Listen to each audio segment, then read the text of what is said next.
Hi, and welcome back to Buddhism 101.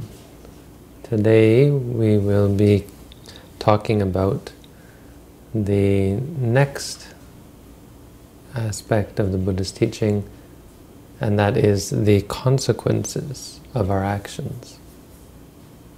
So we've talked about charity, we've talked about morality.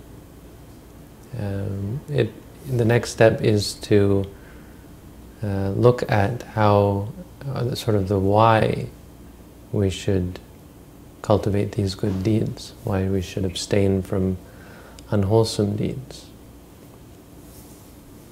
This is because our actions have consequences, not only in the immediate sense, but over the long term as well. And Buddhist theory goes that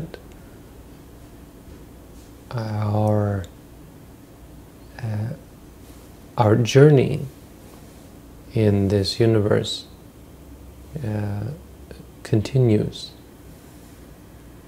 Meaning, we have these experiences in this life, and no one disputes that. But from a Buddhist point of view, the experiences are the foundation of reality. So the reality around us, the time and space and so on, is actually all conceptual. If you think of time, time is something that you think of. You think of the past, you think of the future. When you think of space, you look at the room, this comes up in the mind. The mind is aware of this space. But the basis of all of that is experience. You're seeing, hearing, smelling, tasting, feeling, thinking.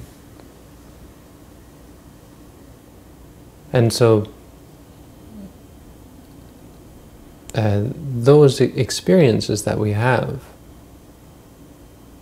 continue moment after moment after moment, and continue even after the breakup of the physical body.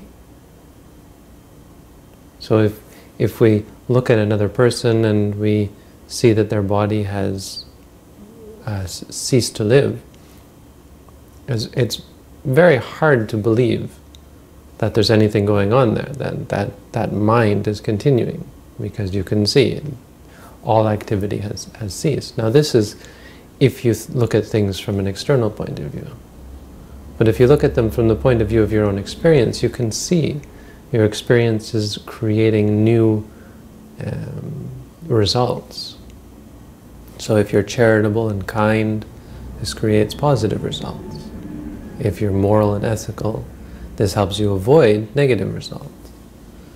If you're on the other hand, greedy, stingy, cruel, and immoral, then likewise this will bring other results. It changes and it creates a new aspect of your existence. Every moment we're creating and we're cultivating habits that not only change the world around us and change our environment, but also turn us and put us on a new pathway.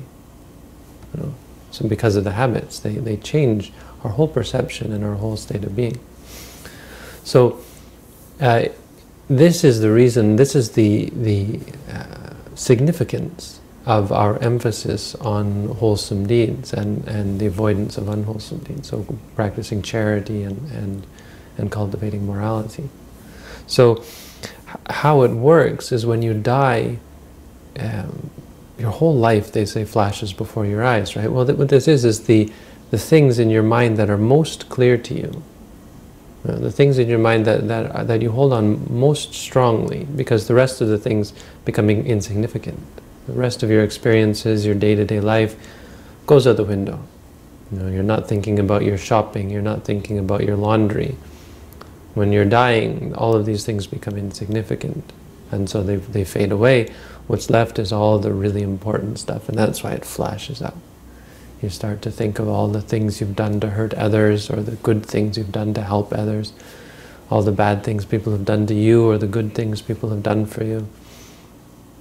All of the important and emotionally charged aspects of your life come up. And at that moment, the inclination is to cling to something. Absolutely, these are the things that we cling to. So something is going to grab your attention, and you start to react to it. And we do this in our life anyway. When we have a thought, we'll react to it, and we'll say, "Oh yeah, I should do that," and right away we start up a new ambition, a new train, and start on a new journey. The moment of death, you see, all of the physical aspects of our being are shutting down. So they have, they also move out of the picture. You see, so memories of this life and the brain, stops working. All of the thoughts that would come from the brain, and all that's left is this. So in our life, we create new ambitions based on our desires and so on. That's part of it, but much of it is just our brain regurgitating memories and sensory perceptions. All of that is gone. All that we're left with is the mind. So the deeds that we have done become very powerful, and the clinging that goes on becomes the catalyst. It's the only thing left. And so this is why when you start out, if you believe or if you follow Buddhist logic, reason, and thought, you start off with something very simple. As a human being, you'll start off with a simple egg and a sperm, very small, because that's all that you've got. It's just the seed that you want to be a human again, or the idea of being a human, or the desire for human life. Now, if you don't have that, there's different things that happen. For example, if you're full of anger, then when you die and you grasp onto an angry, unpleasant, displeased thought, then you're not born as a human. You're born in a state of anger, a state of pain, a state of suffering. What we would call the equivalent of the Judeo-Christian hell. Now, it's not permanent. These are states that come about based on your bent, your intentions, your mind state when you die. So they last based on that, the power of that desire, just as any mind state, any state that comes from the mind. It has a power, and it arises and it prevails, and eventually it ceases. Now it can last a long, long time, depending on how powerful is the evil intention, the angry, unwholesome, unpleasant, undispleased intention. But then it's over. But this is what happens. Anger, the result of anger is to go to one of the many hells. So you create a state. You enter into a state of pain and suffering. So a person who's killed a lot of other beings, or is cruel and unpleasant, harsh speech, that kind of thing. If your mind is full of greed, on the other hand, greed is what we normally associate with ghosts. And that's, in Buddhism, that's where it leads you. If you have a mind full of greed, desire, attachment, clinging to something. So if you hear these ghost stories about ghosts that are said to haunt places that have meaning for them, maybe they appear in some clothes that are associated with something they cling to, and that kind of thing. This is the general nature of a ghost, is that they are hungry, they want something. They are attached to something. They can't let go. So if you live your life full of greed, and when you die, that's the overwhelming emotion, and that's what you cling to, is some greedy, lustful, desirous thought. Being born as a ghost is the likely destination. If you have delusion in your mind, delusion being kind of confusion and arrogance, maybe conceit, wrong view, or if you're a person who takes a lot of mind-numbing drugs so that you just have a confused state of mind, or if you are keen on stupidity and ignorance and that kind of thing, that interests you and that's your bent. And when you die, if you die in a confused mind, or if you die in a deluded mind, you're born as an animal. As this is the state of animals, they're always sort of cloudy in the mind, confused, and they can be very arrogant and conceited. But they don't have much wisdom or understanding. They're not able to comprehend deep concepts like meditation or spirituality, that kind of thing. Not really easy for them because their minds are clouded. And that's what happens. That's where you can go in that case. Now, an ordinary person who has ordinary thoughts will be born as a human being. That's sort of in the middle somewhere. You know, if you're not too evil of a person, but not too good of a person, you'll probably be born as a human again and have to go through all the same sorts of things, give or take, depending on your karma. There's very many variables.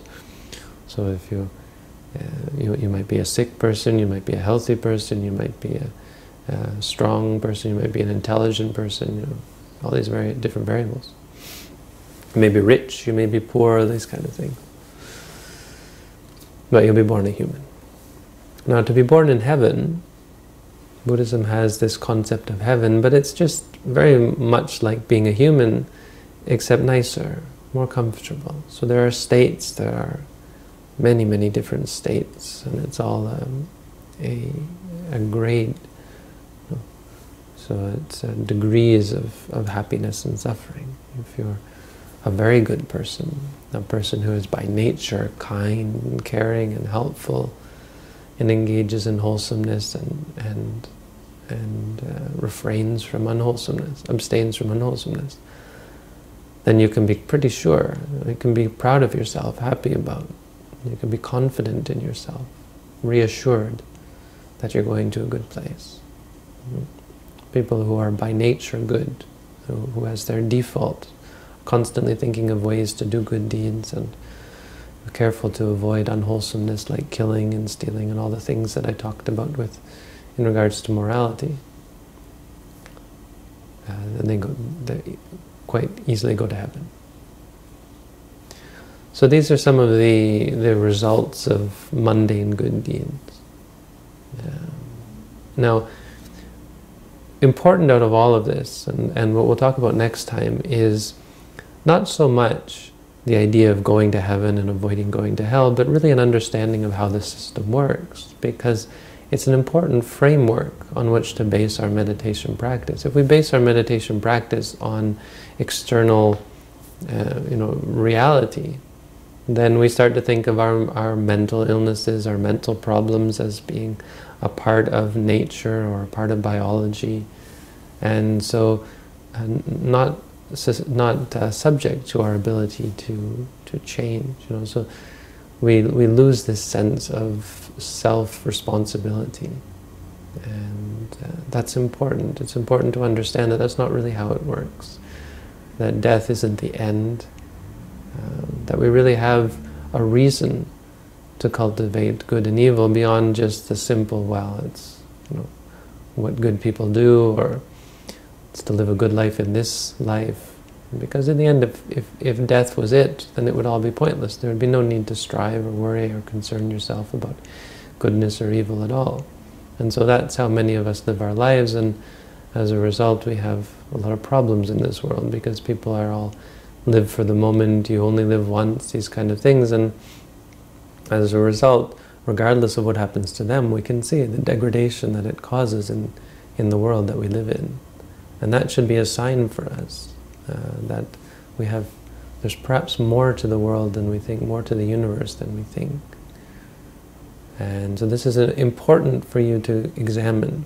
And you don't have to believe it right off, but I would encourage you to consider that this might be the case, because it's an important part of why we want to, of cultivating the desire to develop meditation practice, which we'll be talking about in upcoming segments of Buddhism 101. But for now, this is just an outline of what happens to us in the future, where we go as a result of our deeds. What are the consequences of good and evil? So thank you for tuning in, wishing you all the best.